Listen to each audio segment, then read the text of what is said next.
guys! Welcome back to our YouTube channel! And this is me, JR, and here again for another vlog! So for today's video guys, ay nakalimutan ko na ipakilala sa iyo yung kapatid ko, Sai! Sai! Hi! Ayan siya guys! Bunso naming kapatid na babae. And guys, paki-post na po ng audition video ko sa aking TikTok account. And pa-mention lang si Sir Manix and sa Ate Chona, Kuya Yuki, sa Ate Andrea, and sa Ate Ririn Navarro. And kung hindi ka pa nakakapag-subscribe sa YouTube channel ko, please mag-subscribe na po kayo. Ito pong YouTube channel ko.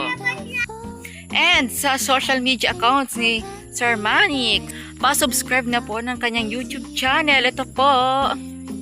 And sa YouTube ni Ate Aya, pa-subscribe na po. Ito po.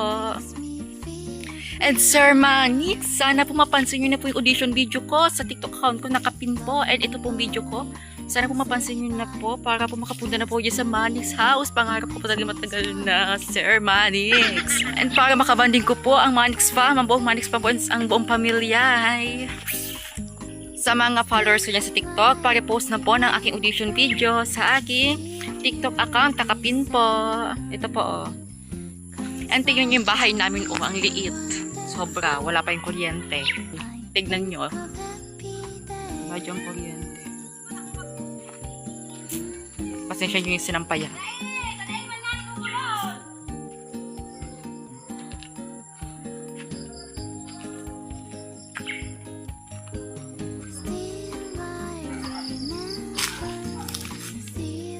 Pasensya nyo yung kalat namin, ha? Ang dami talaga. Wala pa kami kuryente guys, maliit lang yung bahay namin. Kaya kayo guys, kung may bahala kayo mag-audition ka Sir Manix, mag-audition na kayo. And dito na mag-end yung vlog. Sana magustuhan nyo po. And pa-mention po Sir Manix sa aking audition video. Yun lang po. And ang sabi ni Kuya Yuki, always spread love, positivity, and good vibes. Thank you for watching.